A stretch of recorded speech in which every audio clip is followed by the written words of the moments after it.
बिस्मिल्लाहिर्रहमानिर्रहीम अस्सलाम वालेकुम। Welcome back to my channel Isa home kitchen. जी वीवर्स, तो आज ईसा होम किचन में मैं आपके साथ शेयर करूंगी देसी घी बनाने का बहुत ही आसान तरीका। इसमें ना ही आपके हाथ गंदे होंगे और ना ही आपको बर्तन मांजने पड़ेंगे, और जो आपका पनीर होगा वो भी बिल्कुल वेस्ट नहीं होगा। बहुत ही आसान तरीके के साथ और मिनटों के अंदर हम देसी घी घर में तैयार करेंगे। तो चलिए फिर बनाना शुरू करते हैं। जिसके लिए मैंने ली है ये बलाई। घर में जो हम लोग नॉर्मल दूध यूज़ करते हैं उसके ऊपर जो बलाई आती है वो मैंने इकट्ठी की है। तो ये 1 किलो के बराबर हमारी बलाई है। दूध को जब हम बॉयल करते हैं तो उसके ऊपर जो बलाई आती है वो हमने इकट्ठी की है। ये तकरीबन 1 हफ्ते की बलाई है। ये 1 किलो के बराबर है। इसको अब हमने जो है फ्रीज़र में रखा हुआ था। पहले हम इसको जो है मेल्ट कर लेंगे, क्योंकि ये जो बलाई है बहुत ज़्यादा ठंडी है।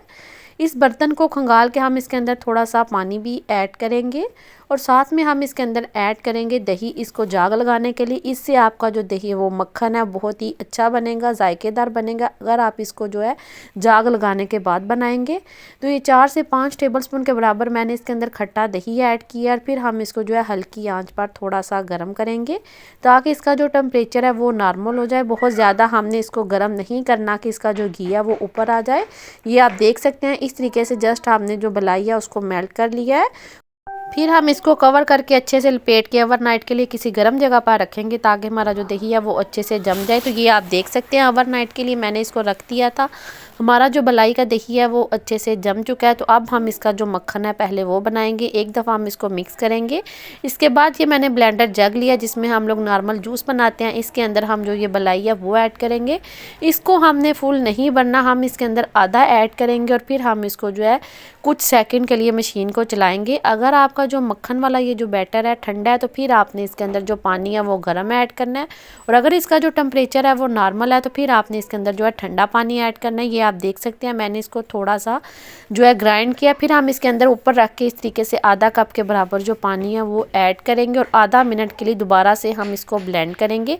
तो हमारा जितना भी मक्खन है वो इसके ऊपर आ जाएगा। तो हमारी जो बलाई का टेम्परेचर है वो नॉर्मल था, इसलिए मैंने इसके अंदर जो ठंडा पानी है वो ऐड किया। तो हमारा जो मक्खन है वो ऊपर आ चुका है। ये आप देख सकते हैं ये कितने अच्छे से, तकरीबन 1 मिनट के लिए मैंने जूसर को चलाया और हमारा जो मक्खन है वो ऊपर आ चुका है। देख सकते हैं कि कितने अच्छे से हमारा जो जितना भी मक्खन है वो ऊपर आ चुका है। लस्सी जो है वो नीचे, और इसके अंदर जो पनीर है वो बिल्कुल भी नहीं बना। अगर हम लोग नॉर्मल जो हम घर में हाथ से जो हम लोग मक्खन निकालते हैं उसके अंदर बहुत ज़्यादा पनीर निकलता है, और अगर आप इस तरीके से निकालेंगे तो आपका जो पनीर है वो बिल्कुल भी नहीं निकलेगा। सारी बलाई को इसी तरीके से मैंने आधा आधा ऐड करके 1 मिनट के लिए ब्लेंड किया। तो हमारा जो मक्खन है वो अच्छे से रेडी हो चुका है। ये आप देख सकते हैं सारा मक्खन जो है मैंने ब्लेंड करके इस तरीके से इसको जो है बर्तन के अंदर निकाल लिया। अब हम इसको इकट्ठा कर लेंगे। हमारा जो मक्खन का टेम्परेचर है वो ठंडा है, तो इस तरीके से हम इसको इजीली निकाल लेंगे। अगर आपका जो मक्खन है वो थोड़ा सा पतला हो रहा है, आपको निकालने में आसानी नहीं है, तो आप इसको थोड़ी देर के लिए फ्रिज में भी रख सकते हैं। ये 1 किलो बलाई से ये आप देख सकते हैं कि हमारा कितना सारा मक्खन निकल आया है। अब हम इसका जो है देसी घी बनाएंगे, और जो लस्सी है वो हम वेस्ट नहीं करेंगे। इससे हम जो है वो कढ़ी बनाएंगे, बहुत ही मज़े की बनेंगी। मक्खन को घी बनाने के लिए मैंने चूल्हे के ऊपर रख दिया है तेज़ आंच पर। आप चाहें तो आप वैसे भी मक्खन जो है यूज़ कर सकते हैं, बहुत ही मज़े का लगता है। लेकिन हम इसका जो देसी घी है वो बनाएंगे, तो तेज़ आंच पर मैंने इसको रखा है, और साथ में हम इसके अंदर जो चम्मच है चलाते रहेंगे। इससे जो आपका जो घी है वो नीचे नहीं लगेगा, बिल्कुल भी आपको बर्तन जो है वो मांजने नहीं पड़ेंगे। तेज़ आंच पर तकरीबन 4 से 5 मिनट के अंदर आपका जो घी है वो रेडी हो जाएगा। आपने इसको हल्की आंच पर नहीं रखना। देख सकते हैं आपके बगैर मेहनत के हमने इसको मिनटों के अंदर किस तरीके से देसी घी बनाया, और ये बहुत ही अच्छा और दानेदार आपका घी बनेगा। अगर आप इसको हल्की आंच पर रखेंगे और आप इसको भूल जाएंगे और आपका जो घी है वो जल जाएगा, इसलिए हमने इसको पास खड़े होकर तकरीबन 4 से 5 मिनट के अंदर हमारा जो घी है वो रेडी हो चुका है। ये आप देख सकते हैं कि सारा घी जो है वो ऊपर आ चुका है, हमारा अच्छे से रेडी हो चुका है। ये आप देख सकते हैं। अब हम चूल्हा बंद कर देंगे और घी को ठंडा करके किसी स्टील के बर्तन में निकाल लेंगे।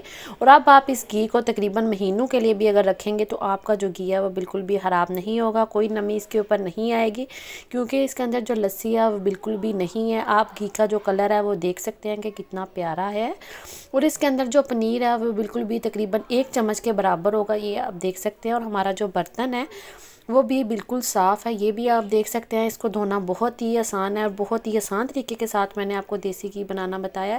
उम्मीद करती हूँ कि आपको घी बनाने का ये तरीका पसंद आया होगा। Thanks for watching. अल्लाह हाफिज़।